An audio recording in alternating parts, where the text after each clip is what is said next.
24 में ब्रह्मा विष्णु महेश भी आ जाए, मोदी जी को नहीं हरा सकते। उसके लॉजिकल 2 पॉइंट है।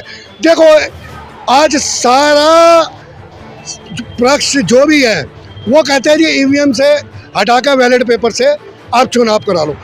तो मेरा कहना नरेंद्र मोदी जी से यही है, अगर आप सच्चे हैं, आपके दिल में चोर नहीं है, तो बैलेट पेपर से करवा लीजिए। मगर मेरे को कई बार ये भी लगता है, छोटा सा चुनाव था चंडीगढ़ मेयर का, चोरी से जीत रहे हैं। और कौन डालता है? अमीर आदमी कभी नहीं वोट डालेगा, गरीब जनता ही वोट डालेगी।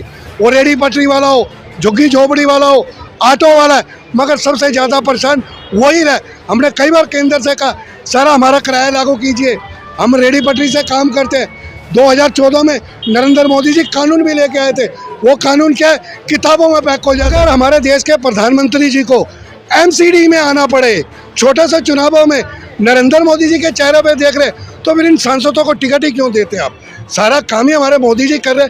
तो मैं तो चाहता हूँ भगवान करे नरेंद्र मोदी जी आए, कुछ गरीबों की स्थिति सुधार। नमस्कार, अभी मैं दिल्ली में मौजूद हूँ, चांदनी चौक में। हमारे पीछे आपको लाल किला दिखाई तो नहीं दे रहा होगा, रात हो गया है। हम फिर जनता के बीच आ गए अपने सवालों को लेकर के। आज महिला दिवस है, महाशिवरात्रि भी है। एक तरफ से बीजेपी बोल रही है कि हम गैस के दाम को 100 रुपये कम कर दिए हैं, और दूसरी तरफ राहुल गांधी अपनी 5 प्रतिज्ञाओं को लेकर के मैदान में उतर चुके हैं।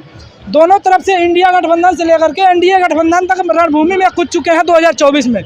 हम इस मुद्दे पे बात करेंगे जो लोगों से। सर क्या कहना चाहेंगे? देखिए, पहले तो आपके चैनल को शिवरात्रि की लाख लाख बधाइयाँ। हाँ। देखिए, मैं आप लोगों के साथ काफ़ी टाइम से अपने यूट्यूबर से भी जुड़ा हूँ, सोशल मीडिया पे जीरो ग्राउंड भी देखते हैं हम लोग। हाँ। हम लोग ना ये कई बार सर्च करते हैं, हमारा देश और बाहर का देश क्यों हम आगे पीछे चलते हैं। हम लोग ना अब जो इलेक्शन आ गए, अब ये देखिए 5 साल में क्या गैस के सिलेंडर सस्ते हुए, क्या महिलाओं की सुरक्षा मिली, ये ना लॉलीपॉप ये इलेक्शन के टाइम ही सरकारें क्यों देती है। जब हम लोग जो भी सरकार आती है, जो हम लोग एलिगेशन लगाते हैं, भाई आप रोजी रोटी देने आए थे, 2 करोड़ आदमियों को नौकरी देने आए थे, चलो 15 लाख का जुमला समझ लिया। आप कौन से पद में बैठे हैं? जुमलों की सरकार नहीं है सर, आप प्रधानमंत्री पद पे हैं, गृह मंत्री पद में हैं, आप 140 करोड़ जनता के राजा हैं। आप जुमलों की सरकार ना चला के अब बेसिक मुद्दों की बात सुनिए, ये मेरे कहने का मतलब। अच्छा, मुझे लगता है कि आपने राजा थोड़ा बोल दिया और, क्योंकि ये देश के प्रधानमंत्री हैं। राजा राज करता है, लेकिन देश के प्रधानमंत्री देश की जनता की सेवा के लिए बनते हैं, देश में जनता के काम के लिए बनते हैं। तो अपने राजा किस सेंस में बोला कि राजा इस समय बन चुके हैं, उस सेंस में बोला है या वैसे ही बोल दिया? नहीं, राजा मतलब जैसे कि अब देखिए राजा बन चुके हैं प्रधानमंत्री राजा हम किस बेस में कह सकते हैं? हाँ। भाई कई देशों में राजा ही होते हैं, जैसे प्रधानमंत्री राष्ट्रपति हुए राजा के रूप में कहलाए जाते हैं। तो हमारे लिए राजा भी है, प्रधानमंत्री जी भी है। आपको क्या लगता है प्रधानमंत्री मोदी इस समय राजा बन चुके हैं, राजा जैसे शासन कर रहे हैं? देखो, शासन तो उनका राजा वाला ही है। हाँ।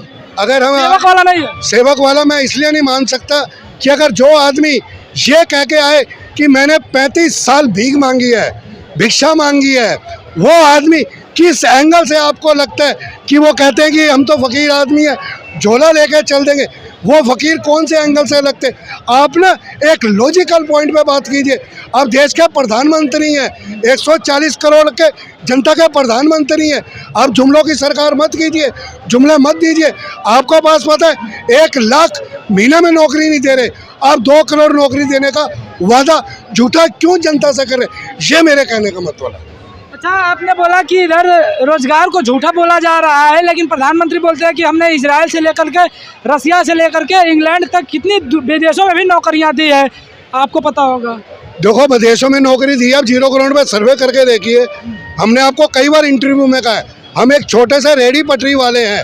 रेडी पटरी वालों को मानता हूँ 10, 20, 50 हज़ार का मोदी जी ने लोन दिया है। हम लोग कहते हैं हमें मोदी जी से कोई एलर्जी नहीं है। उनके जो नीचे आका बैठे हुए नीचे, जो नीचे एमपी वगैरह हैं, अभी आपने देखा होगा दिल्ली में 4 सांसदों की टिकट काटी है।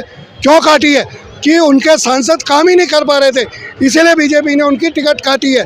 हम तो नरेंद्र मोदी जी से कह रहे, भगवान करे 500 साल तक आप रहे हो, आप अच्छे काम करिए, गरीबों की पुकार सुनिए, ये मेरे कहने का मतलब है। अच्छा, आपको लगता है कि जो रमेश बिधूड़ी टाइप लोग हैं वो दिल्ली में क्या करते हैं? देखिए, दिल्ली से सांसद थे, 140 करोड़ जनता ने देखी थी उनकी लैंग्वेज। मुझे तो यही लग रहा है उनकी भाषा के ऊपर ही नरेंद्र मोदी जी ने टिकट काटी है। ठीक है, बाकी सांसद हमारे सुरेंद्रनगर से मीनाक्षी लेकी है, भाई साहब 5 साल हो जाते दर्शन ही नहीं हुए हमें, कभी देखा ही नहीं है। कभी ऑफिस चले जाएं, कोई काम हमारा करे हो जाए, कभी भी उन्होंने ये नहीं पूछा रेडी टपके का आदमी भाई साहब वोट कौन डालता है। अमीर आदमी कभी नहीं वोट डालेगा, गरीब जनता ही वोट डालेगी। वो रेडी पटरी वाला हो, झुग्गी झोपड़ी वाला हो, ऑटो वाला है, मगर सबसे ज़्यादा परेशान वही रहे। हमने कई बार केंद्र से कहा सर हमारा किराया लागू कीजिए, हम रेडी पटरी से काम करते हैं। 2014 में नरेंद्र मोदी जी कानून भी लेके आए थे, वो कानून क्या है किताबों में पैक हो जाता है, हम लोग वहीं के वहीं हैं आज तक। ये मेरे कहने का मतलब है। अभी 24 की राजनीति को कहाँ देखते हैं, जो राहुल गांधी अपनी 5 प्रतिज्ञाओं के साथ उतर गए हैं कि हम 1 लाख रुपए तक सालाना 1 साल का अप्रेंटिस देंगे, 30 लाख खाली पदों को भरेंगे, फिर रोजगार की तमाम प्रकार की जो गारंटी दे रहे हैं एक तरफ। दूसरी तरफ मोदी जी हैं जो अपने देश में परिवार बता रहे हैं कि हमारे सारे देश के लोग 140 करोड़ देशवासी परिवार हैं। उनके ब्रिजभूषण शरण सिंह भी परिवार लिख रहे हैं कि मोदी का परिवार। देखिए अब भी परिवार लिख रही थी। देखिए परिवार कहना और एक कार्य करना बहुत ज़मीन आसमान का फ़र्क आ जाता है। मैं आपको क्या बोल रहा हूँ, ये इलेक्शन के टाइम कोई भी पार्टियां हैं ये लॉलीपॉप जनता के लिए क्यों लेके आती है। आप ये बोल रहे हैं कि अगर काम किए होते तो परिवार का नारा नहीं देना पड़ता। देखो परिवार का नारा आप देते हैं ना उस टाइम पे, अगर आपने कुछ कार्य किए थे, 2 करोड़ नौकरियों का वादा करा था, मत दीजिए ना आप 2 करोड़ नौकरियों को। आप जो अमित शाह जी बोलते हैं कि पकोड़े तलना भी रोजगार है, सर हम तो पकोड़े भी तल लें, आपकी दिल्ली पुलिस उसमें रिश्वत मांगती है। हम लोग रेडी पटरी से आते हैं, हम ज़्यादा राजनीति में नहीं जाते गुस्से, हम अपने कार्य के लिए लड़ रहे हैं। ये मेरे कहने का मतलब है। अच्छा, आज अंतर्राष्ट्रीय महिला दिवस है, महिलाओं की स्थिति पे क्या बोलेंगे, जो भारत में महिलाओं की स्थिति? देखिए अगर जीरो ग्राउंड पे देखा जाए, अब हम लोगों से तो सुनते हैं कि महिला सुरक्षा है, आप 2 बजे 3 बजे कहीं भी निकल जाए, ये भाई साहब कोई लॉजिकल पॉइंट नहीं है, कोई सुरक्षा नहीं होती है। कई बार हम सोशल मीडिया देखते हैं या ऐसे देखते हैं, आज इनका रेप हो गया, आज इनका रेप हो गया, आज इनके साथ गलत काम हुआ, आज उनके साथ गलत काम। आप ना बेसिक जीरो ग्राउंड पे कुछ और है और मीडिया कुछ और दिखाती है, ये मेरे कहने का मतलब है। लास्ट में क्या कहना चाहेंगे? देखिए लास्ट में 24 में कौन आ रहा है? देखिए 24 में ब्रह्मा विष्णु महेश भी आ जाए, मोदी जी को नहीं हरा सकते। उसके लॉजिकल 2 पॉइंट है। देखो आज सारा पक्ष जो भी है वो कहते हैं जी ईवीएम से हटाकर बैलेट पेपर से आप चुनाव करा लो।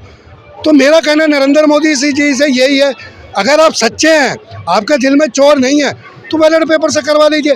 मगर मेरे को कई बार ये भी लगता है, छोटा सा चुनाव था चंडीगढ़ मेयर का, चोरी से जीत रहे हैं आप। अगर हमारे देश के प्रधानमंत्री जी को एमसीडी में आना पड़े छोटे से चुनावों में, नरेंद्र मोदी जी के चेहरे पे देख रहे, तो फिर इन सांसदों को टिकट ही क्यों देते आप? सारा काम ही हमारे मोदी जी कर रहे। तो मैं तो चाहता हूँ भगवान करे नरेंद्र मोदी जी आए, कुछ गरीबों की स्थिति सुधार दे। ये मेरे कहने का मतलब है। जय हिंद जय भारत। पूरी बातचीत पर आप अपनी प्रतिक्रिया हमें कमेंट बॉक्स में दीजिएगा। अंतर्राष्ट्रीय महिला दिवस पर महिलाओं के बारे में जरूर लिखिएगा। धन्यवाद।